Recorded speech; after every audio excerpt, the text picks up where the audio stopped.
ताकि आप महिला पर्यवेक्षक के महत्वपूर्ण टॉपिक्स को पूरी तरह से समझ सके और अपनी परीक्षा के लिए तैयार हो सके। आज हम उन टॉपिक्स को कवर करेंगे दोस्तों जो आपके एग्जाम में आ सकते हैं और आने की संभावना बहुत ही ज्यादा है, और हर एक विषय को बहुत ही गहराई से समझने का प्रयास करेंगे। और इस महामैराथन क्लास में हम न सिर्फ आपको औपचारिक जानकारी देंगे बल्कि उन महत्वपूर्ण बिंदुओं पर भी फोकस करेंगे दोस्तों जिन्हें आपको ध्यान रखते हुए अपनी परीक्षा में अच्छे अंक प्राप्त करने होंगे। सो हमारी कोशिश रहेगी कि आप हर एक टॉपिक को आत्मविश्वास से समझें और परीक्षा में शानदार प्रदर्शन करें। सो मैं आपको लेके चलता हूँ अब उन टॉपिक्स की ओर जो कि हम इस क्लास में कवर करने वाले हैं।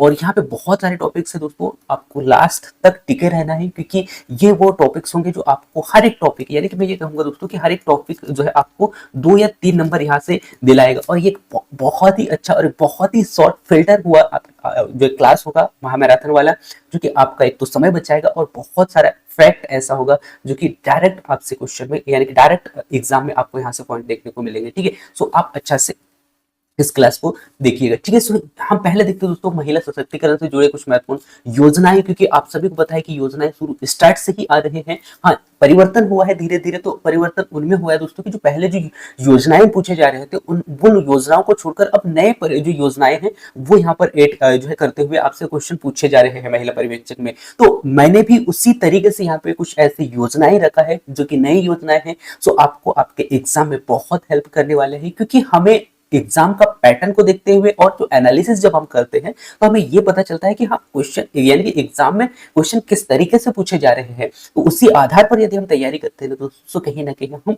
जो है अपनी सफलता को एक सही दिशा देते हुए तैयारी कर रहे होते हैं। ठीक है, सो मैं लेके चलता हूँ आपको उन योजनाओं की ओर जो कि आपसे क्वेश्चन पूछे जा रहे हैं और पूछे जाने की संभावना बढ़ जाती है। ठीक है, जो कि आपको पता है दोस्तों बेटी बचाओ बेटी पढ़ाओ योजना से लगातार यहाँ पे क्वेश्चन काफी अच्छे लेवल के क्वेश्चन पूछे गए थे और लगातार जो है 2-3 डेट पे यहाँ से क्वेश्चन पूछे गए थे। ठीक है, सो आपको एक बार अच्छा से इस टॉपिक को भी देख लेना है, बेटी बचाओ बेटी पढ़ाओ योजना को। इसमें खासकर इसकी शुरुआत कब किया गया था ये आपसे पूछा जा सकता है। सो इसकी जो शुरुआत है दोस्तों बेटी बचाओ बेटी पढ़ाओ योजना की जो शुरुआत है वो यहाँ पे की जाती है 22 जनवरी 2015 को। ठीक है, ये पहला पॉइंट हो गया। इसके बाद में बेटी बचाओ बेटी पढ़ाओ योजना का जो मुख्य उद्देश्य क्या था ये आपको यहाँ पे याद रखना है। तो इसमें जो है खासकर जो दोस्तों यानी कि जो बालिकाएं जो होती है जिनकी भ्रूण हत्या जो है खासकर ज्यादातर यहाँ पे भारत में देखने को मिला था, और इसी को रोकने के लिए भारत सरकार ने यहाँ पर बेटी बचाओ बेटी पढ़ाओ योजना की यहाँ पर शुरुआत की, और साथ ही साथ बेटियों को जन्म और यानी कि जन्म और शिक्षा के क्षेत्र में उनको बढ़ावा दिया जा सके, इसीलिए यहाँ पे जो है बेटी पढ़ाओ यानी बेटी बचाओ बेटी पढ़ाओ योजना की शुरुआत यहाँ पे भारत सरकार द्वारा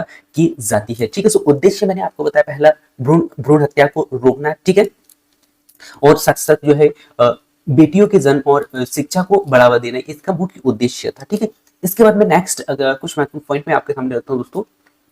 इस योजना यानी कि इस योजना के तहत जो है स्वस्थ शिक्षा और महिला बाल विकास मंत्रालय द्वारा यानी कि ये संयुक्त रूप से इसका संचालन किया जाता है। यानी कि जितने यानी कि जो यानी कि बेटी बचाओ बेटी पढ़ाओ योजना का जो संचालन है वो किस जो मंत्रालय के अंतर्गत किया जाता है ये भी आपसे क्वेश्चन पूछा जा सकता है। ठीक है, तो ये बहुत ही वेरी वेरी इंपॉर्टेंट पॉइंट है। ठीक है, सो हो सकता है दोस्तों कि लास्ट पड़ाव में कहीं ना कहीं आपसे यहाँ से क्वेश्चन पूछा जा सके। ठीक है, सो आपको याद रखना है कि जो बेटी बचाओ बेटी पढ़ाओ योजना का जो संचालन है वो किसके द्वारा किया जाता है, बाल विकास मंत्रालय के द्वारा किया जाता है। ठीक है, और इसकी जो शुरुआत है दोस्तों लगभग 100 जिलों को यानी कि 100 जिलों को सिलेक्ट किया जाता है। उसके बाद में अब तक यानी कि यहाँ पे पूरे देश में इसे लागू किया गया था, यानी कि शुरुआत में 100 जिलों में लगभग यहाँ पर लागू की गई थी। ठीक है, और अब यहाँ पे पूरे देश में यहाँ पर लागू कर दिया गया है। ठीक है, इसके बाद में नेक्स्ट पॉइंट आपको याद रखना है एक सामाजिक अभियान है, न कि सीधी यानी कि सीधा नकद राशि है। अब यहाँ पे आपको याद रखना है यहाँ पे सीधा कोई नकद राशि नहीं दिया जाता है। और आगे कुछ महत्वपूर्ण ऐसे जो है योजनाएं भी होंगे जहाँ पे यानी कि जो है नगद राशि आपको अलग अलग रूप में देखने को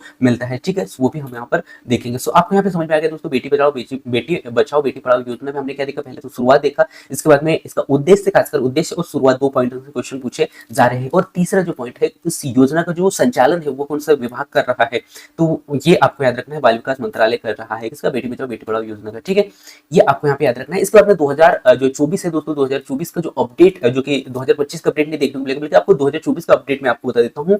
इसमें अभी जो है अभी कुछ अपडेट यहाँ पर देखने को मिला जिसमें कि डिजिटल साक्षरता और साथ ही साथ कैरियर मार्गदर्शन में एसटी शिक्षा पर विशेष यहाँ पर जोर दिया जा रहा है। ठीक है, तो इसे भी आपको याद रख लेना है। यदि करंट वाले जो अपडेट से यदि क्वेश्चन उठाता है दोस्तों एग्जाम यानी कि एग्जाम में यदि पूछा जाता है तो इस प्रकार से यहाँ से क्वेश्चन पूछा जा सकता है। इसके बाद में नेक्स्ट अगला जी योजना है दोस्तों। और ये भी क्वेश्चन बहुत ही बार बार पूछा गया इस टॉपिक से, और इसीलिए मैंने यहाँ पे वो चाहे बेटी बचाओ बेटी पढ़ाओ योजना की बात करूँ या फिर प्रधानमंत्री मातृ वंदन योजना की बात करूँ, क्योंकि यहाँ से लगातार दो दो तीन तीन क्वेश्चन हर शिफ्ट में आपसे क्वेश्चन पूछे गए, इसीलिए मैंने यहाँ पे इस टॉपिक को और अच्छा से यहाँ पे कवर करने का प्रयास किया है। ठीक है, तो सबसे पहले तो आपको याद रखना है कि जो है प्रधानमंत्री मातृ वंदन योजना की शुरुआत कब किया गया था। तो इसकी शुरुआत जो है दोस्तों 1 जनवरी 2017 में यहाँ पर इसकी शुरुआत की जाती है। ठीक है, और लाभार्थी को यानी कि पहली बार गर्भवती महिलाएं जो होती है उसको इसका लाभ दिया जाता है, और इसका जो लाभ है दोस्तों खासकर 5,000 रुपए यहाँ पर प्रदान किए जाते हैं गर्भवती महिला को। ठीक है, और ये भी अलग अलग किस्त में दिए जाते हैं। ठीक है, यानी कि पहला किस्त और सेकंड किस्त। अब यहाँ से इससे पहले जो क्वेश्चन पूछा गया था आपसे, वो क्या पूछा गया था दोस्तों कि जो सेकंड किस्त है वो कितना दिया जाता है, और इस प्रकार से जो वो फर्स्ट किस्त की बात करें या फिर सेकंड किस्त की बात करें या फिर कितना अमाउंट दिया जाता है। तो इस प्रकार से बहुत बार क्वेश्चन बना है आपसे यानी कि आपके लिए, और बहुत बार क्वेश्चन पूछा गया है। ठीक है, तो आपको याद रखना है पहली बात तो मातृ वंदन योजना की शुरुआत, उसके बाद में लाभार्थी जो कि गर्भवती महिलाओं को दिया जाता है, कितना लाभ यहाँ पे मिलता है, 5,000 रुपए नगद दिया जाता है। ठीक है, और इसके बाद में जो 5,000 है दोस्तों, 5,000 को 3 किस्तों में बांटा जाता है। पहले इसको यानी कि महिला गर्भवती महिला को 1,000 दिया जाता है, दूसरा जो दिया जाता है दोस्तों 2,000, यानी कि इस प्रकार से 3,000 यहाँ पे हो जाते हैं। इसके बाद में जो बाकी आपके बचते हैं वो यहाँ पे जो है दोस्तों बाकी बचते हैं 2,000, उनको 6 महीने के यानी कि 6 महीने के अंतराल में यहाँ पर दिया जाता है। ठीक है, इसके बाद में ठीक है, तो ये आपको यहाँ पर याद रखना है। ठीक है, तो पहला किस्त और सेकंड किस्त, इसके बाद में लास्ट जो बचता है वो 2,000 होता है। ठीक है, तो ये आप अच्छे से देख लीजिएगा। ठीक है, तीसरा किस्त में 2,000 दिया जाता है, यानी कि यहाँ पे जन्म के टीकाकरण के बाद में यानी कि प्रथम टीकाकरण के बाद में दिया जाता है। अब यहाँ पे बहुत बार क्वेश्चन पूछा गया दोस्तों आपसे कि यानी कि बच्चों के जन्म के समय कौन कौन से टीका लगता है। सो बीसीजी का टीका लगता है, ओपीवी का टीका लगता है और डीपीटी का टीका लगता है। 3 ऐसे टीके हैं दोस्तों जो कि बहुत ही वेरी वेरी इंपॉर्टेंट है। ठीक है, तो ये टीके भी आपको यहाँ पर याद रख लेना है, और हो सके तो आप टीकाकरण वाले जो टॉपिक है दोस्तों उसे आपको अच्छा से पढ़कर जाना है, जो कि 1 से 2 क्वेश्चन आपसे लगातार पूछे जा रहे हैं अभी भी। और शुरू स्टार्ट में तो यहाँ से टीकाकरण एक ऐसा टॉपिक था जहाँ दोस्तों जहाँ से क्वेश्चनों की जो झड़ी है बहुत ही ज्यादा हमें देखने को मिली थी, क्योंकि 4-4 5-5 क्वेश्चनों से भी ज्यादा क्वेश्चन यहाँ पे आपसे पूछे जा रहे थे टीकाकरण से। ठीक है, इसके बाद में नेक्स्ट कुछ महत्वपूर्ण पॉइंट मैं आपको यहाँ पे बता देता हूँ दोस्तों, जिसे डीपीटी कहा जाता है। ठीक है, यानी कि डीपीटी के माध्यम से जो है, सॉरी माफ कीजिएगा, डीबीटी के माध्यम से लाभार्थी के जो बैंक खाते हैं उसमें डायरेक्ट यहाँ पे राशि भेजी जाती है। ठीक है, जो कि 3 किस्त अलग अलग होते हैं। पहला 1,000 का किस्त होता है, सेकंड 2,000 यानी कि 3,000 का, लास्ट बचता है 2,000 का। ठीक है, तो इस प्रकार से 3 किस्तों में ये जो है पैसा यहाँ पर दिया जाता है गर्भवती महिला को। ठीक है, तो ये आपको यहाँ पर याद रखना है दोस्तों। ठीक है, इसके बाद में कुछ महत्वपूर्ण अपडेट मैं आपको यहाँ पर बता देता हूँ 2024 के अंतर्गत, यानी कि कुछ राज्यों ने जो है दूसरी संतान यानी कि जो दूसरी जो बेटी होती है उस पर भी प्रोत्साहन राशि ये देने का प्रावधान यहाँ पर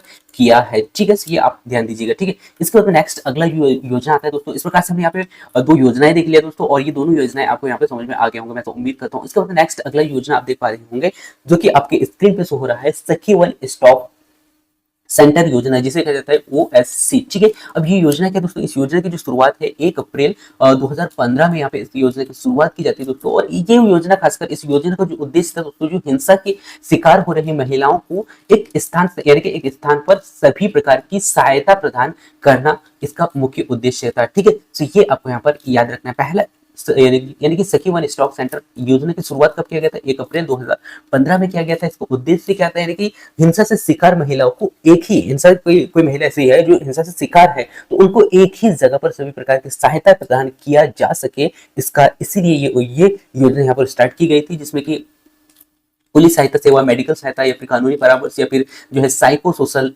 काउंसलिंग या फिर आश्रय सुविधा, ये सभी सुविधाएं लगभग एक ही जगह पर जो है हिंसा से पीड़ित महिलाओं को प्रदान किया जा सके, इसीलिए ये योजना की शुरुआत यहाँ पर की जाती है। ठीक है, इसे आप अच्छा से याद रखना है। इसके बाद में इस योजना यानी कि यह योजना दोस्तों हर जिले में कम से कम एक ओसीएस जो है यहाँ पे एक योजना के रूप में यहाँ पर खोला जाता है, यानी कि खोलने की बात यहाँ पर की गई है। ठीक है, इसके बाद में यह योजना सीधे नगद राशि प्रदान नहीं करती है बल्कि सेवाएं प्रदान करने का कार्य करती है। ठीक है, जबकि इससे पहले हमने यहाँ पे देखा था दोस्तों मातृवंदन योजना, जो कि आपको डायरेक्ट यहाँ पर जो है राशि प्रदान करता है, लेकिन आपने जो सेकंड जो योजना आपने देखा दोस्तों, जिसमें कि हम यहाँ पर जिक्र कर रहे थे सखी वन स्टॉक सेंटर योजना, यानी कि यहाँ पे नगद राशि नहीं मिलता है बल्कि ये सेवाएं प्रदान करने का कार्य करता है। ठीक है, ये आपको यहाँ पर याद रखना है। इसके बाद में नेक्स्ट और बहुत ही वेरी वेरी इंपॉर्टेंट टॉपिक आ गया दोस्तों, और वो है महिला हेल्पलाइन सो आपसे पूछा जा सकता है महिला हेल्पलाइन नंबर क्या है दोस्तों, आप सभी को पता है महिला हेल्पलाइन नंबर 181 है, ठीक है। और इसका उद्देश्य क्या है, उद्देश्य खासकर इसमें जो संकट की स्थिति में महिलाओं को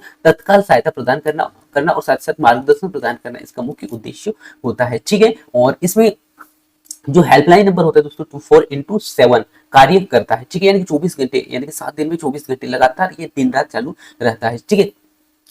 ये आपको यहाँ पे याद रखना है दोस्तों। और सखी सेंटर, इसके अंतर्गत सखी सेंटर पुलिस मेडिकल सहायता और समन्वय बनवाकर जो है महिलाओं को राहत यहाँ पर इसके माध्यम से दिलाई जाती है इस योजना के तहत। और इसमें कोई भी नगद राशि प्रदान नहीं की जाती और इसमें भी जो है सेवाएं यहाँ पर प्रदान की जाती है, ना कि नगद राशि, ठीक है। तो ये आपको यहाँ पर याद रखना है, ठीक है।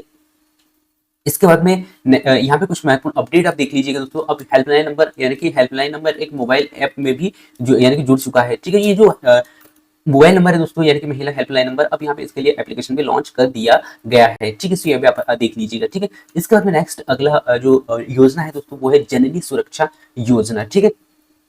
सो हम यहाँ पे देखते हैं दोस्तों जननी सुरक्षा योजना की, यानी कि जननी, इससे पहले हमने योजना कौन सा देखा था, सो आपने देखा था दोस्तों, आपको मैं पुनः फिर से याद दिला देता हूँ यहाँ पर, वो था प्रधानमंत्री मातृ वंदन योजना, ठीक है। इसके बाद में हमने देखा था सखी वन स्टॉप सेंटर योजना। इसके बाद में हम यहाँ पर देख रहे हैं वो है दोस्तों जननी सुरक्षा योजना, यानी कि इस योजना की जो शुरुआत है दोस्तों ये 2005 में किया जाता है, यानी कि कब, 12 अप्रैल 2005 में इसकी शुरुआत होती है। और इसका उद्देश्य खासकर जो संस्थागत प्रसव को बढ़ावा देने के लिए भारत सरकार ने इस योजना की शुरुआत किया था और मातृ और नवजात शिशु मृत्यु दर को कहीं ना कहीं इस योजना के तहत कम करना था, ठीक है। तो ये दो मुख्य उद्देश्य यहाँ पर नजर आते हैं दोस्तों। मातृ यानी कि जननी सुरक्षा योजना के पहला संस्थागत प्रसव को बढ़ावा दिया जा सके, जिससे कि जो गर्भवती महिलाएं हैं उनको प्रसव के लिए जो है संस्थाएं, यानी संस्थागत रूप से उन्हें जो है हॉस्पिटल में प्रसव के लिए बढ़ावा दिया जा सके, जिससे कि मातृ और नवजात शिशु की जो मृत्यु दर थी वो कहीं ना कहीं कम हो सके, ठीक है। तो ये दो मुख्य उद्देश्य थे, ठीक है। इसके बाद में इसके लाभ क्या है दोस्तों, इसके यानी कि ग्रामीण क्षेत्रों की जो महिलाएं होती है उनको 1,000 रुपए तक जो राशि है यहाँ पर प्रदान की जाती है। इसके साथ साथ में जो शहरी जो क्षेत्र, शहर के अंतर्गत आने वाली जो महिलाएं हैं उनको 1,000 रुपए, और जो आशा कार्यकर्ता है, आशा कार्यकर्ता को 600 रुपए है ना, 600 रुपए प्रति केस यहाँ पर प्रोत्साहन राशि प्रदान किया जाता है। तो ये भी आपसे पूछा जा सकता है, जो कि वेरी वेरी इंपॉर्टेंट पॉइंट है, ठीक है। तो ये आप अच्छा से देख लीजिएगा दोस्तों। जननी सुरक्षा योजना की शुरुआत जो मैंने आपको बताया 12 अप्रैल 2005 को, और इसका उद्देश्य संस्थागत महिलाओं को प्रसव के लिए बढ़ावा देना और मातृ और जो शिशु मृत्यु दर है उसको कम करना था, ठीक है। तो ये आप अच्छा से देख लीजिएगा। इसके बाद में जो लाभ यहाँ पे मिलता है दोस्तों, ग्रामीण क्षेत्र की महिलाओं को 1,400 रुपए मिलता है, और जो शहरी जो क्षेत्र की जो महिलाएं उनको 1,000 रुपए दिया जाता है, ठीक है। और ये महत्वपूर्ण पॉइंट आप ध्यान दीजिएगा दोस्तों, जो कि बीपीएल यानी कि गरीबी रेखा के अंतर्गत आने वाले जो अनुसूचित जाति अनुसूचित जनजाति महिलाओं को प्राथमिकता यहाँ पर दी जाती है। और यह एक मुश्त, यानी कि यहाँ पे सभी जो राशि जो दोस्तों एक साथ ये राशि यहाँ पे प्रदान की जाती है, ठीक है, लेकिन किस्तों में यहाँ पर कोई राशि प्रदान नहीं की जाती है, ठीक है। तो ये आपको यहाँ पर याद रखना है, ठीक है। इसके बाद में नेक्स्ट अगला जो योजना है दोस्तों वो है बालिका समृद्धि योजना। सो अभी अभी हमने कौन सी योजना देखा, सो हमने देखा जननी सुरक्षा योजना। इसके बाद में मैं आपको लेकर चलता हूँ बालिका समृद्धि योजना। अब ये बालिका समृद्धि योजना की शुरुआत कब किया गया था दोस्तों, बालिका समृद्धि योजना की जो शुरुआत है सन 1997 में हमें यहाँ पर देखने को मिलता है। और इसका लक्ष्य क्या है दोस्तों, इसका लक्ष्य खासकर जो बीपीएल के अंतर्गत आने वाली जो बालिकाएं हैं, बीपीएल में यानी कि गरीबी रेखा के अंतर्गत आने वाली जो महिलाएं हैं उनको आर्थिक सहायता प्रदान करने के लिए योजना यहाँ पर शुरू की जाती है, जिससे कि बालिकाओं को शिक्षा एवं बाल विवाह को रोका जा सके, यानी कि शिक्षा के लिए अवसर प्रदान किया जा सके, और साथ ही साथ बाल विवाह जो हो रहा है उसको कम किया जा सके। इस योजना का इसका मुख्य उद्देश्य था, ठीक है, यानी कि इसका लक्ष्य था, ठीक है। तो ये आपको यहाँ पर याद रखना है। तो इसीलिए बाल विवाह समृद्धि यानी कि बालिका समृद्धि योजना की शुरुआत यहाँ पर भारत सरकार के द्वारा की जाती है दोस्तों। और इसके तहत इसके लाभ क्या है दोस्तों, जन्म के समय यहाँ पे 500 रुपए का जो है राशि प्रदान किया जाता है, और स्कूल में पढ़ाई का वार्षिक छात्रवृत्ति प्रदान यहाँ पर किया जाता है इस योजना के तहत, ठीक है। तो यहाँ पे ये लाभ आपको यहाँ पर याद रखना है। अब और थोड़ा सा डिटेल में लेके चलता हूँ मैं आपको, और यहाँ पे आपको बताने का प्रयास करूंगा कि जो छात्रवृत्ति जो मिलता है बालिका को वो कब और कितना कितना मिलता है, ठीक है। जैसे कि जन्म के समय कितना हो गया, 500 रुपए मिल गया, ठीक है। इसके बाद में जो कक्षा 1 से 3 तक जो स्टूडेंट रहता है ना, यानी कि एक कक्षा 1 से 3 तक जो बालिका होती है उसको 3 यानी कि 300 रुपए प्रति वर्ष यहाँ पर छात्रवृत्ति के रूप में दिया जाता है। इसके बाद में कक्षा 4 में गई तो कक्षा 4 में जाने के बाद में 500 रुपए मिलता है। इसके बाद में कक्षा 6 में 600 रुपए, और कक्षा 6 से 8 तक यानी कितना मिलेगा यहाँ पे 700 रुपए मिलता है। और उसके बाद में 8 यानी कि कक्षा 8वीं में पहुंचने पर 800 रुपए यहाँ पर कर दिया जाता है। और इसी प्रकार से कक्षा 9 से 10वीं तक यदि यहाँ पे कोई बालिका पढ़ता है तो पढ़ती है तो उस कंडीशन में यहाँ पर 1000 रुपए प्रति वर्ष यहाँ पर दिया जाता है। ठीक है, तो ये भी आप अच्छा से देख लीजिएगा। ठीक है, जो कि मैंने डिटेल में आपको यहाँ पर बताने का प्रयास किया। ठीक है, यानी कि बालिका समृद्धि योजना का मुख्य उद्देश्य क्या है दोस्तों, बालिकाओं को सहायता प्रदान करना और साथ साथ बाल विवाह जो होता है उसको रोकना था। ठीक है, और इसकी शुरुआत सन 1997 में किया गया था। ठीक है, और ये पूरे डिटेल मैंने आपको यहाँ पे बता दिया। इसके बाद में मैं आपको लेके चलता हूँ लाडली बहना योजना, क्योंकि ये एक ऐसा योजना है दोस्तों की मध्य प्रदेश सरकार का योजना है। सो कहीं ना कहीं जो है ये योजना बहुत ही वेरी वेरी इंपॉर्टेंट है। सो इस योजना की शुरुआत और इससे कुछ रिलेटेड फैक्ट मैं आपको बता देता हूँ दोस्तों, जो कि हो सकता है शायद लास्ट में ये क्वेश्चन आपसे पूछ लिया जाए। ठीक है, तो लाडली बहना योजना की जो शुरुआत है दोस्तों वो कब किया गया था। तो लाडली बहना योजना की शुरुआत 5 मार्च 2023 को यहाँ पर इस योजना की शुरुआत की जाती है दोस्तों, और ये खासकर मध्य प्रदेश राज्य का है। ठीक है, और इसके बाद में इसके जो लाभार्थी है दोस्तों, इसको 21 से 60 वर्ष तक की जो महिलाएं होती है, जो विवाहित महिलाएं हैं, उनको यहाँ पे ये राशि प्रदान यानी कि यहाँ पे राशि प्रदान की जाती है, जिसमें कि विधवा और जो है परित्यक्त या फिर जो ताल्लुकाशुदा शामिल इसमें होते हैं। ठीक है, तो ये आपको यहाँ पर ध्यान देना है। इसके बाद में इसका उद्देश्य क्या है दोस्तों, खासकर जो महिलाओं को आर्थिक रूप से सहायता प्रदान किया जा सके और उनके हाथों में स्वतंत्र रूप से खर्चा के लिए योगदान यानी कि योग्य राशि प्रदान किया जा सके, इसलिए इस योजना की शुरुआत यहाँ पर की गई है, ये यहाँ पे कहा गया है। ठीक है, इसे आप अच्छे से ध्यान दीजिएगा। तो इसके लिए सबसे पहले जो राशि यहाँ पे प्रदान किया गया था दोस्तों, वो किया गया था 1250, यानी कि सबसे पहले तो 1000 रुपए दिया जा रहा था। इसके बाद में जो 2024 के अंतर्गत यहाँ पे जो राशि बढ़ाई गई है दोस्तों, वो बढ़ाई गई है कितना, वो बढ़ाई गई है 1500 रुपए। ठीक है, जो कि लाभार्थियों को 1500 रुपए यहाँ पर दिया जाता है। ठीक है, माफ कीजिएगा 15,000 रुपए दिया जाता है। ठीक है, वार्षिक रूप से अगर देखें तो 15,000 रुपए दिया जाता है, यानी कि प्रति माह कितना दिया जाता है। तो प्रति माह आपको याद रखना है 1250 रुपए की राशि यहाँ पे प्रति माह हर महिला को यहाँ पर दिया जाता है। ठीक है, यानी कि लाडली बहना योजना के तहत। ठीक है, तो ये आपको यहाँ पर याद रखना है और पूरे डिटेल में मैंने आपको यहाँ पर बता दिया है। ठीक है, और ये डीबीटी के माध्यम से क्या होता है, डिपोजिट होता है खाते में। ठीक है, तो खाते में ट्रांसफर कर दिया जाता है। ठीक है, तो आप अच्छे से ध्यान दीजिएगा दोस्तों।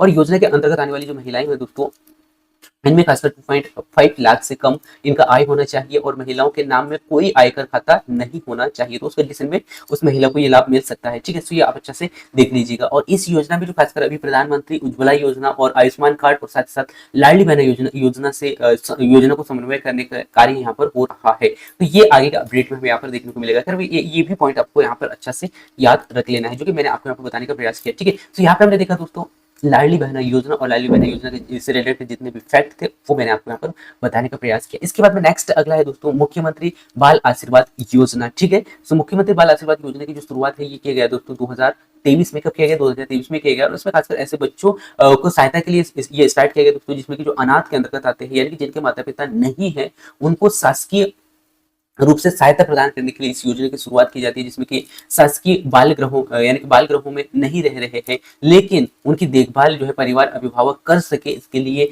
इस योजना के माध्यम से यहाँ पे जो है ऐसे बालकों को यहाँ पे सहायता प्रदान की जाती है। सो ये आपको यहाँ पे याद रखना है। और दोस्तों, और इसका जो खासकर उद्देश्य था दोस्तों, अनाथ और जो अर्ध अनाथ बच्चे जो है उनको शिक्षा और स्वास्थ्य जैसी जो सुविधाएं हैं वो प्रदान किया जा सके। और इसके लिए जो प्रति माह जो है राशि दोस्तों यहाँ पे दिया जाता है 5,000 रुपए की राशि यहाँ पर जो है सीधे बैंक खाते में ट्रांसफर किया जाता है। ठीक है, सो ये आपको यहाँ पर याद रखना है। और बच्चों की शिक्षा के लिए स्कूल ठीक या फिर कोचिंग और छात्रावास की जो सुविधा है वो यहाँ पर यानी कि ऐसे बालकों को प्रदान किया जाता है। ठीक है, तो ये आपको यहाँ पे समझ में आया मुख्य बाल यानी कि मुख्यमंत्री बाल आशीर्वाद योजना, जो कि ये भी मध्य प्रदेश का ही है, इसीलिए आपको याद रखना है, वो चाहे लाडली बहना योजना की बात करें या फिर मुख्यमंत्री बाल आशीर्वाद योजना की। ठीक है, तो ये दोनों आपको यहाँ पे याद रखना है दोस्तों। और खासकर मुख्यमंत्री जो बाल आशीर्वाद योजना है दोस्तों, ये बहुत ही वेरी वेरी इंपॉर्टेंट है। और मैं ये ऐसा कह सकता हूँ दोस्तों कि आगे आने वाले डेट में यहाँ से क्वेश्चन बहुत ही अच्छा तरीके से आपसे क्वेश्चन पूछा जा सकता है। ठीक है, तो इसको आपको अच्छा से पढ़कर जाना है। ठीक है, और हो सके तो इसका जो पीडीएफ है मैं आपको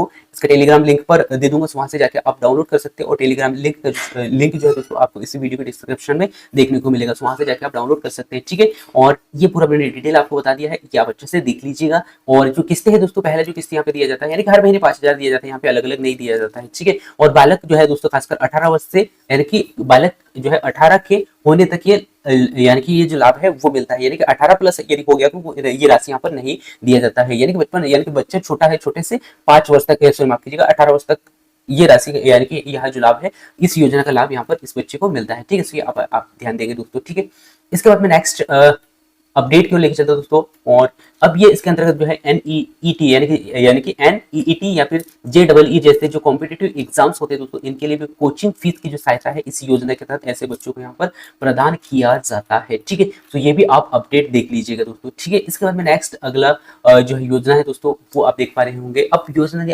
मैं आपको लेकर चलता हूँ नारी शक्ति वंदन अधिनियम की ओर। अब यहाँ पे हम देख लेते हैं दोस्तों बिल की ओर, और ये एक वो बिल होगा दोस्तों जहां से आपसे बहुत अच्छे लेवल से क्वेश्चन आपसे पूछा जा सकता है। और अभी तक जो यहाँ से क्वेश्चन, मुझे जहां तक लगता है कि अभी तक क्वेश्चन नहीं पूछा गया है, लेकिन अब हो सकता है कि यहाँ से क्वेश्चन पूछा जा सकता है। ठीक है, यानी कि नारी शक्ति वंदन अधिनियम यानी कि जिसे कहा जाता है महिला आरक्षण बिल 2023। ठीक है, इसको हम समझते हैं दोस्तों। तो इसका जो स्थान है दोस्तों, यानी कि विधानसभा में स्थान यानी कि कितना है, 106वां स्थान है। कौन सा, 106वां संविधान संशोधन अधिनियम था दोस्तों, जिसमें कि 2023 में ये लागू किया गया था। ठीक है, इसमें कि लोकसभा यानी कि ये लोकसभा में 22 सितंबर 2023 में, और साथ ही साथ राज्यसभा में कब पारित हुआ था, 21 सितंबर 2023 में, और राष्ट्रपति के द्वारा जो स्वीकृति कब दिया गया था, तो ये दिया गया था 28 सितंबर 2023 में। ठीक है, इतना डिटेल में आपको नहीं पूछेगा, फिर भी मैंने आपको यहाँ पर बताने का प्रयास किया है। ठीक है, ताकि यदि क्वेश्चन पूछ लिया जाए तो आपको याद रहना चाहिए। लोकसभा में कब पारित हुआ था, यानी कि लोकसभा में कब पारित हुआ था दोस्तों, ये यानी कि 20 सितंबर 2023 में, राज्यसभा में 21 सितंबर 2023 में, और राष्ट्रपति के द्वारा स्वीकृति मिला इसे 23 सितंबर 2023 में ही। ठीक है, सॉरी माफ कीजिएगा, 28 सितंबर 2023 में मिला। ठीक है, तो इसे आप अच्छे से देख लीजिएगा। और इसका मुख्य उद्देश्य क्या था दोस्तों, सांसद और राज्य विधानसभा क्षेत्र में महिलाओं को 33% आरक्षण यहाँ पर प्रदान किया जा सके, इसीलिए ये बिल यहाँ पर लाया गया था। ठीक है, और इसमें राजनीति के क्षेत्र में महिलाओं की भागीदारी कहीं ना कहीं अधिक हो, इसीलिए ये यहाँ पर लाया गया था दोस्तों। और इसमें खासकर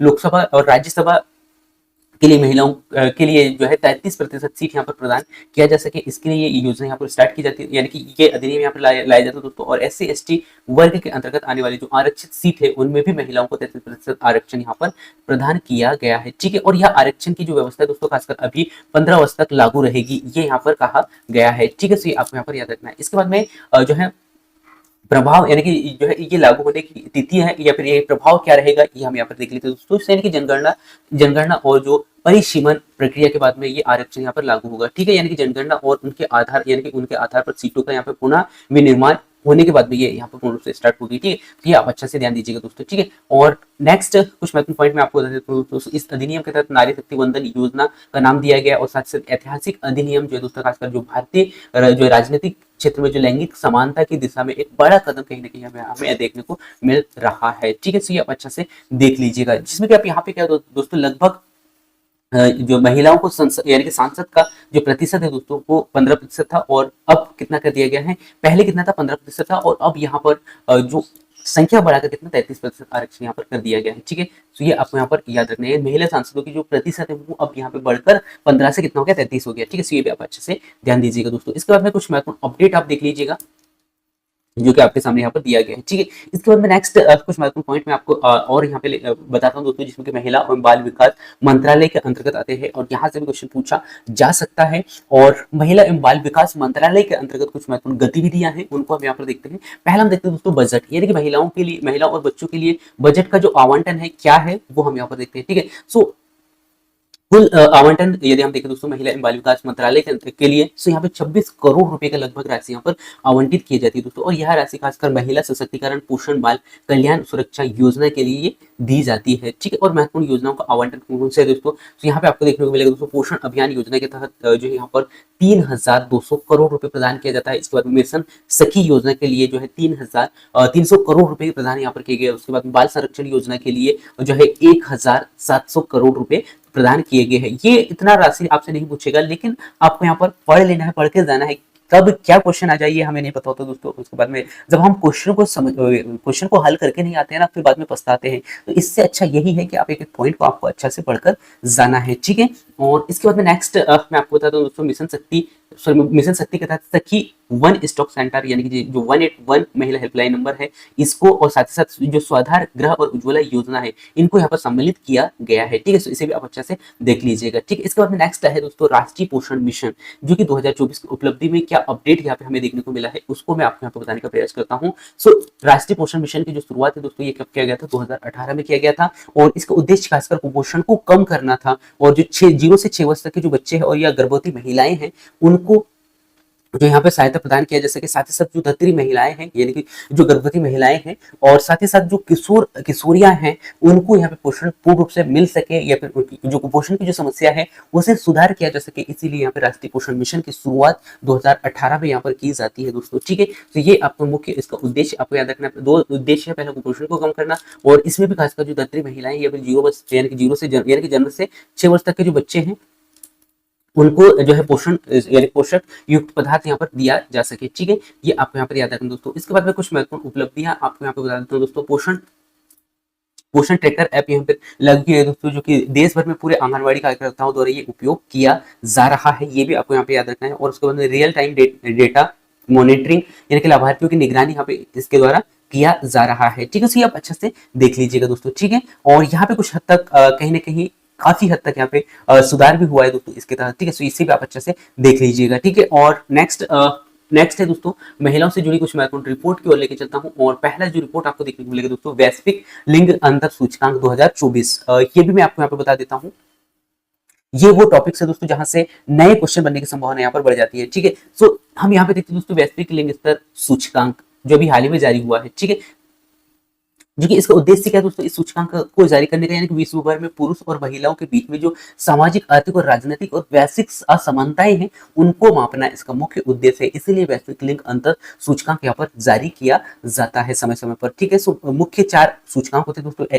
आर्थिक भागीदारी, सेकंड शैक्षिक भागीदारी जिसमें जो है कि एजुकेशन को अंतर्गत यहाँ पर किया जाता है। इसके बाद में हेल्थ यानी कि स्वस्थ जीवन, और तीसरा चौथा है दोस्तों राजनीतिक सशक्तिकरण। ठीक है, सो आपसे कुछ पूछा जा सकता है कि जो सूचकांक जो जारी किया जाता है इसके मुख्यतः कितने आयाम है? 4 आयाम है। पहला आर्थिक भागीदारी के आधार पर, शैक्षणिक भागीदारी के आधार पर, स्वस्थ और जीवन के आधार पर, उसके बाद में जो है राजनीतिक सशक्तिकरण आयाम के आधार पर। इस प्रकार से 4 आपको यहाँ पर देखने को मिलते हैं दोस्तों। और भारत की जो रैंक है दोस्तों अभी हाल ही में जो 2024 के अंतर्गत है दोस्तों 227वां स्थान है, जो कि टोटल 146 देशों में से। ठीक है, कितना है? 227वां स्थान है। ठीक है, तो ये भी आपको यहाँ पर याद रखना है। यदि क्वेश्चनों का लेवल थोड़ा सा और टफ हो जाए तो इस प्रकार से क्वेश्चन आपसे पूछे जा सकते हैं। ठीक है, इसीलिए मैंने थोड़ा सा यहाँ पे डिटेल ज्यादा आपको देने का प्रयास किया और उन पॉइंटों को ज्यादा ऐड किया दोस्तों जहां से आपसे क्वेश्चन पूछे जा सकते हैं। ठीक है, और इसके बाद में सकारात्मक पक्ष आप अच्छे से देख लीजिएगा और चुनौतियां क्या है वो आप अच्छे से देख लीजिएगा दोस्तों। इसके बाद में NFHS 5 को हम यहाँ पे देख लेते हैं दोस्तों, नेशनल फैमिली हेल्थ सर्वे है ना। तो इसको हम यहाँ पे देख लेते हैं। ये भी बहुत ही वेरी वेरी इंपॉर्टेंट टॉपिक हो जाता है दोस्तों। इसमें अभी जो सर्वे हुआ है दोस्तों इसके अंतर्गत जो स्वास्थ्य मंत्रालय और भारत सरकार ये जो है इसके अंतर्गत जो यानी कि ये सर्वे यहाँ पर करता है दोस्तों, जिसके तहत यानी कि इसकी जो अवधि है दोस्तों 2019 से 21 वर्ष 2019 से 21 तक ये रहा है और हाल ही में ये प्रकाशित हुआ है। और इसमें महिलाओं का निष्कर्ष क्या निकला है दोस्तों वो मैं आपको यहाँ पे बता देता हूँ। सो 2000 यानी कि 18 वर्ष से कम उम्र की जो महिलाएं हैं, विवाहित है, उनका जो आंकड़े यहाँ पे आपको देखने को मिलेगा दोस्तों NFHS 4 के तहत यानी कि 26.8%। और नेक्स्ट आपको यहाँ पे सुधार अभी जो हुआ है दोस्तों वो हुआ है NFH 5 के अंतर्गत यदि हम देखें तो वो देखने को मिलेगा 23.3% सुधार यहाँ पर हमें देखने को मिला है। ठीक है, तो आप अच्छा से देख लीजिएगा। इसके बाद में गर्भवती महिलाओं की जो एनीमिया जो दर है दोस्तों वो 50.4% महिलाओं को एनीमिया से ग्रसित माना जाता है 2021 के आधार पर। और शिक्षा जो है दोस्तों खासकर महिलाओं की जो साक्षरता है वो 71.5 है। ठीक है, इसके बाद में घरेलू हिंसा अधिनियम के तहत यदि हम देखें दोस्तों 18 से 49 वर्ष की जो महिलाएं हैं, 49 वर्ष की जो महिलाएं हैं उनको 29.3% यानी कि 29.3% महिलाएं घरेलू हिंसा से शिकार यानी कि घरेलू हिंसा के शिकार से ग्रसित है। ठीक है, तो ये आपको यहाँ पर याद रखना है। ठीक है, जो कि ये आंकड़ा अभी यहाँ पे निकाला गया है 2000 यानी कि 2019 से 21 के मध्य का। ठीक है, तो ये आप अच्छे से देख लीजिएगा दोस्तों। इसके बाद में नेक्स्ट यहाँ पे निर्णय लेने की जो क्षमता है दोस्तों लगभग यहाँ पे 88% महिलाओं को अपने स्वस्थ घर और खर्चा और अन्य निर्णयों की भागीदारी यहाँ पर मानी जाती है। ठीक है, तो ये भी आंकड़ा यहाँ पर देख लीजिएगा दोस्तों, जो कि एक छोटा सा सर्वे था जो कि मैंने आपको यहाँ पे बताने का प्रयास किया। इसके बाद में नेक्स्ट लेके चलता हूँ दोस्तों नेक्स्ट अगला पॉइंट को, और हम यहाँ पे समझते हैं दोस्तों महिला सशक्तिकरण सूचकांक है ना। अब मैं लेके चलता हूँ आपको महिला सशक्तिकरण सूचकांक की ओर, जो कि नीति आयोग के द्वारा ये किया जाता है। ठीक है, लेकिन नीति आयोग के द्वारा ये सूचकांक जारी किया जाता है दोस्तों, और इसका मुख्य उद्देश्य खासकर जो राज्यवार महिलाओं की स्थिति का मापन करना है और साथ ही साथ इसमें जो शिक्षा, रोजगार और नेतृत्व और स्वस्थ और निर्णय लेने की क्षमता के आधार पर जो है यहाँ पर ये मापन यहाँ पर किया जाता है। ठीक है, तो ये आपको यहाँ पर याद रखना। अब इसके जो मुख्य घटक है दोस्तों, खासकर शिक्षा और आर्थिक स्वतंत्रता होता है। ठीक है, शिक्षा, आर्थिक स्वतंत्रता और राजनीतिक भागीदारी, और साथ ही साथ स्वतंत्र और पोषण और सामाजिक स्वतंत्र, जिसमें कि विवाह और निर्णय और सुरक्षा, ठीक है, इत्यादि यहाँ पर शामिल होते हैं। ठीक है, तो यहाँ पे हमने क्या देखो दोस्तों, महिला सशक्तिकरण सूचकांक के अंतर्गत मैंने आपको यहाँ पे बताया कि यानी कि जारी कौन करता है, जारी करता है दोस्तों नीति आयोग। ठीक है, और इसके बाद में इसका उद्देश्य क्या है इस सूचकांक को जारी करने का, जिसमें कि महिलाओं की स्थिति का मापन किया जा सके कि महिलाएं शिक्षा के क्षेत्र में कितना कार्य कर रही है, रोजगार के क्षेत्र में क्या है स्थिति है, साथ साथ स्वस्थ और निर्णय लेने की क्षमता जो है किस प्रकार से है। सो ये इन सबका जो आकलन है, इन सबका जो मापन है, वो इस सूचकांक के तहत किया जाता है। और इसके जो मुख्य घटक है दोस्तों, शिक्षा, आर्थिक स्वतंत्रता और राजनीतिक भागीदारी और स्वस्थ और पोषण, ठीक है, और सामाजिक स्वतंत्रता। ठीक है, तो ये आपको यहाँ पर याद रखना है। अब इससे रिलेटेड कुछ महत्वपूर्ण फैक्ट मैं आपको यहाँ पे दे देता हूँ, वैसे आपसे शायद ही पूछ सकता है, फिर भी आपको यहाँ पे याद रखना है कि केरल, तमिलनाडु और हिमाचल प्रदेश शीर्ष स्थान पर है। ठीक है, इस मामले में। इसके बाद में बिहार, उत्तर प्रदेश और झारखंड सबसे कम पायदान पे है। और रिपोर्ट में जो है ग्रामीण शहरी अंतर जो है दोस्तों, खासकर डिजिटल यानी कि सशक्तिकरण पर यहाँ पर जोर दिया गया है। ठीक है, इस रिपोर्ट के आधार पर। ठीक है, ये भी आपको यहाँ पर याद रखना है। इसके बाद में महिला संबंधित कुछ महत्वपूर्ण समाचार पत्रों की ओर लेकर चलता हूँ दोस्तों, जहां से क्वेश्चन बनने की संभावना यहाँ पर बहुत अधिक हो जाती है। पहला मैं लेके चलता हूँ दोस्तों कुछ खिलाड़ियों की ओर, जो कि महिला खिलाड़ियों की ओर जो जिन्होंने उपलब्धियां हासिल किया है। पहला आएगा दोस्तों अनहद पवार के बारे में आपको बताऊं दोस्तों, से ये 16 वर्ष की उम्र में इन्होंने अंतरराष्ट्रीय स्तर पर भारत का प्रतिनिधित्व किया था। ठीक है, और जो कि कितना दोस्तों, 16 वर्ष की उम्र में। ठीक है, और 2024 में एशियाई जूनियर यानी कि एशियाई जूनियर स्क्वैश चैंपियनशिप में इन्होंने क्या किया था, स्वर्ण पदक यहाँ पर जीता था। ठीक है, तो ये आपको यहाँ पे याद रखना है अनंत पवार के बारे में। ठीक है, यानी कि अनंत पवार ने जो है 2024 में इन्होंने क्या किया था, स्वर्ण पदक जीता था। ठीक है, सो एशिया जूनियर स्क्वैश चैंपियनशिप में। ठीक है, ये भी आपको यहाँ पे याद रखना है। इसके बाद में नेक्स्ट अगली महिला जो है दोस्तों, वो है पीवी सिंधु, जो कि बैडमिंटन के खिलाड़ी है, और इन्होंने जो है खासकर जो है ओलंपिक की तैयारी में शानदार प्रदर्शन किया, और 2024 में बैडमिंटन चैंपियनशिप इन्होंने जीता था, और सेमीफाइनल तक ये पहुंची। ठीक है, तो ये भी आपको यहाँ पे याद रखना है। इसके बाद में नेक्स्ट महिला दोस्तों, वो है निखत जरीन मुक्केबाज। ये यानी कि किससे रिलेटेड है, ये जो इसका जो मुख्य खेल है दोस्तों, निखत जरीन का, वो है मुक्केबाज से। ठीक है, ये 2024 में विश्व महिला मुक्केबाज चैंपियनशिप में इन्होंने क्या किया था, कांस्य पदक जीता था। ये भी आपको यहाँ पे याद रखना है। और ओलंपिक 2024 में इन्होंने शानदार जबरदस्त प्रदर्शन यहाँ पर किया है। इसके बाद नेक्स्ट अगला है दोस्तों हरमीतप्रीत यानी कि हरमनप्रीत कौर, जो कि ये क्रिकेट खिलाड़ी से यानी कि क्रिकेट खिलाड़ी है। और यह जो दोस्तों प्रीमियर लीग यानी कि 2024 में इन्होंने यहाँ पे कप्तानी का रोल यहाँ पर निभाया है, और कप्तानी के लिए शानदार प्रदर्शन इन्होंने किया है। और महिला क्रिकेट को प्रोत्साहन देने की जो अग्रणी भूमिका जो है यानी कि हरमनप्रीत ने यहाँ पर निभाया है। ठीक है, ये भी आपको यहाँ पर याद रखना है। आपसे क्या पूछा जा सकता है दोस्तों इन पॉइंटों से, या तो यानी कि इन महिलाओं से यानी कि इन महिलाओं का खेल आपसे पूछा जा सकता है, या फिर इन्होंने कौन सा पदक जीता है, ये आप अच्छा से देख लीजिएगा। ठीक है, जो कि मैं पुनः फिर से बता देता हूँ, महिला खिलाड़ी की पहली उपलब्धि हमने देखा था जो कि अनहद पवार, जो कि इन्होंने जो है 16 वर्ष की उम्र में ही इन्होंने अंतरराष्ट्रीय स्तर पर भारत का प्रतिनिधित्व किया था, और 2024 में इन्होंने स्वर्ण पदक जीता था। ठीक है, उसके बाद में पीवी सिंधु को देखा, जो कि बैडमिंटन से रिलेटेड यानी कि बैडमिंटन खेलती है, और इन्होंने जो है चैंपियनशिप यानी कि फाइनल चैंपियनशिप, बैडमिंटन के फाइनल चैंपियनशिप में इन्होंने जो है अपना प्रदर्शन को दिखाया था दोस्तों। इसके बाद में निखत जरीन, जो कि मुक्केबाज से रिलेटेड है, और ये 2024 में इन्होंने बॉक्सिंग चैंपियनशिप में कांस्य पदक जीता था। ठीक है, इसके बाद में हरमनप्रीत को मैंने यहाँ पे बताया, और इनका खेल है दोस्तों क्रिकेट। ठीक है, तो ये आपको यहाँ पर याद रखना है। ठीक है, इसके बाद में महिला वैज्ञानिकों की ओर लेके चलता हूँ दोस्तों, और यहाँ से भी क्वेश्चन आपसे पूछा जा सकता है। ठीक है, आपको यहाँ पे याद रखना दोस्तों, पहला जो वैज्ञानिक है दोस्तों, वो है एनवीएस रामादेवी, है ना। एनवीएस रामादेवी जो कि इसरो के एक वैज्ञानिक रही है, और इन्होंने चंद्रयान 3 मिशन की टीम में ये शामिल थी। ठीक है, ये वेरी वेरी इंपॉर्टेंट पॉइंट है दोस्तों, जो कि चंद्रयान, अब यहाँ पे आपसे क्वेश्चन पूछा जा सकता है एनवीएस रामादेवी का, यानी कि कैसे इसरो के वैज्ञानिक थी, और ये जो रमादेवी थी दोस्तों, ये चंद्रयान 3 मिशन के टीम में शामिल थी, और मिशन में पेलोड डिप्लोमेट और जो निगरानी है इनकी प्रमुख देखरेख जो है इनके द्वारा यहाँ पर किया गया था। किसके द्वारा, रमादेवी के द्वारा। ठीक है, इसके बाद में ऋतु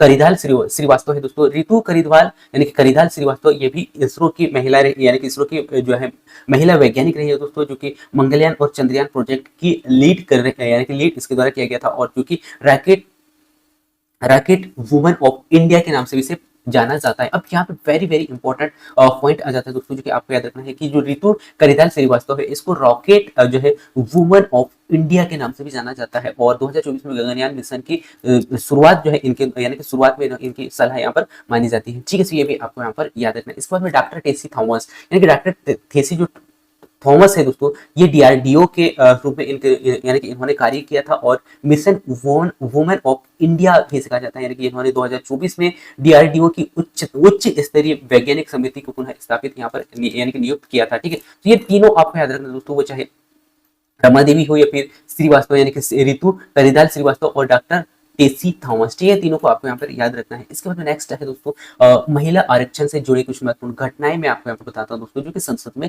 चर्चा में रही है। पहला, नारी शक्ति वंदन योजना, नारी शक्ति वंदन अधिनियम 2023, यानी कि इसमें 33% आरक्षण यहाँ पर महिलाओं को दिया गया। इसके बारे में मैंने आपको यहाँ पर बता दिया था। और ये कौन सा संशोधन था? ये था 128 यानी कि 128वां संशोधन था। ठीक है, जो कि आपको याद रखना है। इसके बाद में संसद में चर्चा में रहा 2024 में ये। ठीक है, तो ये आप सभी को बताया दोस्तों। और महिला सांसदों की जो सांसद यानी कि महिला संख्याओं की यानी कि महिलाओं के सांसदों की संख्या बढ़ाने के तौर पर यहाँ पे कार्य किया गया दोस्तों। ठीक है, तो इसीलिए ये जो यहाँ पर बिल लाया गया था। ठीक है, तो ये भी आपको अच्छा से ध्यान देना है, यानी कि अच्छे से पढ़ लेना दोस्तों। इसके बाद में महिला प्रतिनिधित्व को न्याय और विकास का द्वार कहा गया है, ये भी आप अच्छे से देख लीजिएगा दोस्तों। इसके बाद में महिला पर्यवेक्षक की कुछ महत्वपूर्ण जिम्मेदारियां हैं, जो कि यहाँ से भी लगातार आपसे अच्छे लेवल के क्वेश्चन पूछे जा रहे हैं। और ये वो टॉपिक है जो कि शुरू स्टार्ट से अभी तक आपसे पूछे ही जा रहे हैं, क्योंकि ये वो टॉपिक्स है जो आपको जब आपकी पोस्टिंग होगी तो आपको इसी आधार पर आपको कार्य करना है। तो वो यहाँ से क्वेश्चन ज्यादातर पूछा जा रहा है आपसे। ठीक है, सो आंगनबाड़ी की कुछ सेवाएं मैं आपको यहाँ पे बता देता हूँ दोस्तों। जो कार्यक्रम यानी कि इस कार्यक्रम के अंतर्गत जो एकीकृत बाल विकास सेवा यानी कि जिसे कहा जाता है आईसीडीएस। ठीक है, तो ये जो कार्यक्रम किसके अंतर्गत होता है दोस्तों? ये होता है एकीकृत बाल विकास के अंतर्गत। ठीक है, जिसे कहा जाता है आईसीडीएस। ठीक है, तो ये आपको यहाँ पे याद रखना है दोस्तों। और इसमें खासकर जो महिला पर्यवेक्षक की क्या भूमिका होती है वो मैं आपको यहाँ पे बता देता हूँ। इसमें खासकर जो महिला पर्यवेक्षक होता है दोस्तों, इनकी जो भूमिका होती है अपने क्षेत्र की जो आंगनबाड़ी केंद्र जो होते हैं इनकी निगरानी करना, पहला वेरी वेरी इंपॉर्टेंट पॉइंट। दूसरा, आंगनबाड़ी कार्यकर्ताओं को प्रशिक्षण एवं मार्गदर्शन उपलब्ध कराना। तीसरा जो पॉइंट है दोस्तों, 0 से 6 वर्ष तक की जो महिलाएं हैं या फिर गर्भवती महिलाएं हैं, उनको पोषण सामग्री या फिर जो पूर्व शिक्षा है या फिर स्वास्थ्य सेवाएं हैं वो उपलब्ध कराना। चौथा पॉइंट, केंद्र की जो समस्याएं यानी कि केंद्र की समय समय पर अवलोकन करना है ना, आंगनबाड़ी केंद्र के समय समय पर अवलोकन करना और केंद्र में शौचालय, पीने की पानी और रजिस्टर इत्यादि का सत्यापन करने का ये कार्य होता है। मुख्यतः ये कार्य आपको यहाँ पे आंगनबाड़ी यानी कि महिला पर्यवेक्षक के कार्य देखने को मिलते हैं, यानी कि महिला पर्यवेक्षक के कार्य होते हैं दोस्तों। पहला हमने क्या देखा था? आंगनबाड़ी केंद्र की निगरानी करना, आंगनबाड़ी कार्यकर्ताओं के प्रशिक्षण एवं मार्गदर्शन देना। इसके बाद में 0 यानी कि जन्म से 0 वर्ष यानी कि 6 वर्ष तक के जो बच्चे जो होते हैं, साथ ही साथ गर्भवती महिलाएं को पोषण एवं पूर्व सामग्री यानी कि पूर्व सामग्री या फिर पूर्व शिक्षण सामग्री उपलब्ध कराना। ठीक है, तो ये आपको यहाँ पर याद रखना है। ठीक है, और कुछ महत्वपूर्ण सेवाएं हैं दोस्तों, जो कि पूरक पोषण आहार उपलब्ध कराना और शिशु और मातृ स्वास्थ्य की जांच यहाँ पे करवाना, साथ साथ टीकाकरण में सहयोग करना और पोषण एवं स्वस्थ शिक्षा उपलब्ध कराना और जो है पूर्व प्राथमिक शिक्षाएं सेवाएं उपलब्ध कराना। तो ये कुछ महत्वपूर्ण सेवाएं हैं जो कि महिला पर्यवेक्षक के द्वारा ये प्रदान किए जाते हैं। ठीक है, तो ये अच्छा से याद रखना दोस्तों। इसके बाद में नेक्स्ट और बहुत ही वेरी वेरी इंपॉर्टेंट टॉपिक आ जाता है दोस्तों, और वो है टीकाकरण कार्यक्रम। अब यहाँ पे टीकाकरण कार्यक्रम को मैं बहुत ही शॉर्ट में आपको समझाने का प्रयास करूंगा। टीकाकरण कार्यक्रम जिसे कहा जाता है दोस्तों यूपीआई, यानी कि यहाँ यूनिवर्सल इम्यूनाइजेशन प्रोग्राम होता है, जो कि ये निःशुल्क प्रदान किया जाता है दोस्तों। और ये महिला पर्यवेक्षक की इसमें क्या भूमिका होती है वो यदि हम देखें तो आंगनबाड़ी केंद्रों में नियमित टीकाकरण शिविर यहाँ पर लगाए जाते हैं दोस्तों। और साथ ही साथ जो आशा और एनएम जो कार्यकर्ता होती है इनके साथ में यानी कि इनका समन्वय होता है, और ये गर्भवती महिला और नवजात शिशु की सूची ये तैयार करने का कार्य करती है और माताओं को टीकाकरण के लाभ और आवश्यक यानी कि आवश्यक समय पर वैक्सीन की जानकारी उपलब्ध करने का कार्य करती है, और रिपोर्टिंग और जो है फॉलो अप का कार्य करने का कार्य जो है महिला पर्यवेक्षक का होता है। ठीक है, तो ये भी आपको यहाँ पर याद रखना है। सो मैंने आपको यहाँ पे टीकाकरण कार्यक्रम के अंतर्गत महिला पर्यवेक्षक का क्या भूमिका है वो मैंने बताया दोस्तों। ठीक है, जो कि महिला जो आंगनबाड़ी केंद्रों में नियमित टीकाकरण का शिविर यहाँ पे उपलब्ध कराने की निगरानी करना है, हो रहा है या नहीं हो रहा है। साथ ही साथ आशा और जो एनएम जो कार्यकर्ता है उनका समन्वय करना होता है, और गर्भवती महिलाओं एवं नवजात शिशुओं की सूची यहाँ पर तैयार करना होता है। ठीक है, तो इस प्रकार से महिला पर्यवेक्षक की भूमिका होती है टीकाकरण में। ठीक है, तो ये आपको यहाँ पर याद रखना दोस्तों। इसके बाद में मुख्य टीके जो लगते हैं दोस्तों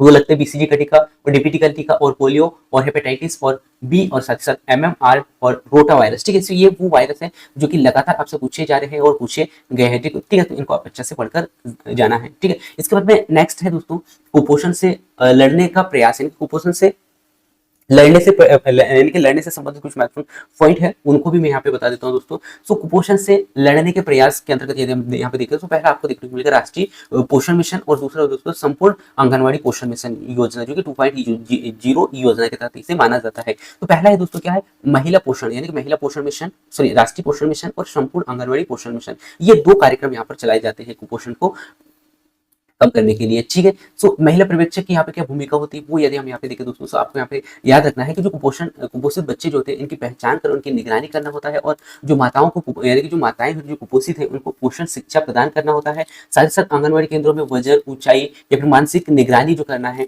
वो इनके द्वारा किया जाता है, और कुपोषित या पीड़ित बच्चों को पोषण ट्रैकर में दर्ज करना होता है, और स्थानीय स्तर पर जो पोषण माह और साथ साथ पोषण रैली का जो आयोजन है यहाँ पर इनके द्वारा किया जाता है। तो ये है दोस्तों महिला पर्यवेक्षक की यहाँ पे मुख्य भूमिका ये होती है, ठीक है। तो ये आप यहाँ पे याद रखना है। इसके बाद में शिशु एवं मातृ मृत्यु दर में कमी लाने का पहल जो है, इस पर हम यहाँ पे नजर डाल लेते हैं दोस्तों। इसके लिए बहुत सारी योजनाएं यहाँ पर चालू की गई दोस्तों, वो चाहे जननी सुरक्षा योजना की बात करें, या फिर मातृ वंदन योजना, या फिर राष्ट्रीय स्वास्थ्य मिशन योजना, ये सभी योजनाएं जो दोस्तों खासकर शिशु मृत्यु दर और मातृ मृत्यु दर को कम करने के लिए स्टार्ट किए गए हैं, ठीक है। अब इसमें जो है महिला पर्यवेक्षक की क्या भूमिका होती है वो हम यहाँ पे देख लेते हैं दोस्तों। इसमें खासकर जो गर्भवती महिलाओं को समय समय पर जांच एवं संस्थागत प्रसव के लिए यहाँ पर जो है महिला पर्यवेक्षक क्या करती है, ये प्रेरित करने का कार्य करती है, ठीक है। इसके बाद में नेक्स्ट अगला है दोस्तों शिशु मृत्यु दर, यानी कि जो IMR जिसे कहा जाता है, और मातृ मृत्यु दर पर नजर रखने का कार्य जो है महिला पर्यवेक्षक का होता है। इसके बाद महिलाओं को संस्थागत डिलीवरी के लिए जो JSY जिसे कहा जाता है, और साथ साथ PMMVY के तहत सहायता दिलवाने का कार्य यहाँ पे महिला पर्यवेक्षक का होता है। साथ ही साथ नवजात बच्चों का जो देखभाल और स्तनपान कराने वाली जो महिलाएं होती है, साथ ही साथ उनका देखभाल, और जन्म के बाद में 42 दिन तक की जो निगरानी है वो रखना यहाँ पे महिला पर्यवेक्षक का होता है, ठीक है। तो ये आप अच्छे से देख लीजिएगा। साथ ही साथ आशा कार्यकर्ताओं के साथ में समन्वय कर जननी एक्सप्रेस सेवाएं जैसे संसाधनों का उपलब्धता सुनिश्चित करना, ये इसका मुख्य उद्देश्य होता है, ठीक है। तो इस प्रकार से हम यहाँ पे देखा दोस्तों महिला यानी कि महिला पर्यवेक्षक की शिशु मृत्यु दर और मातृ मृत्यु दर को कम करने में क्या भूमिका रही है, ठीक है। तो वो हमने यहाँ पर देखा, ठीक है। तो इस प्रकार से हमने यहाँ पे आज का क्लास कंप्लीट किया, और आज की क्लास में मैंने उन टॉपिक्स को रखने का प्रयास किया दोस्तों जहां से क्वेश्चन बनने की संभावना बहुत ही ज्यादा और बहुत अधिक हो जाता है। और इसका कंप्लीट जो PDF है दोस्तों, इससे आप एक बार आप अच्छा से रिवीजन करके जरूर जाइएगा, जो कि आपको टेलीग्राम चैनल पर मिल जाएगा। सो वहां पे अपलोड कर दूंगा, वहां से डाउनलोड करके आप इस PDF को अच्छा से रिवीजन कर सकते हैं, ठीक है। जो कि यहाँ पे जो टॉपिक है दोस्तों, लगभग नए टॉपिक ऐड करने का प्रयास किया मैंने, जो कि अभी जो क्वेश्चन आपके टफ लेवल क्वेश्चन पूछे जा रहे हैं वो यहाँ से क्वेश्चन बनने की संभावना यहाँ पर अधिक हो जाती है। तो उन टॉपिकों को मैंने यहाँ पे ज्यादातर कवर किया है, ठीक है। सो ये क्लास आपको कैसा लगा दोस्तों, ये आप जरूर बताइएगा, और कुछ महत्वपूर्ण टॉपिक है उनको भी मैं यहाँ पे कवर कर दूंगा, जिससे कि आप उन टॉपिक्स को पढ़कर आप आपके एग्जाम को बहुत अच्छा से दे सकते हैं, ठीक है। सो मिलते हैं दोस्तों नेक्स्ट अगली क्लास में, तब तक जय हिंद, वंदे मातरम।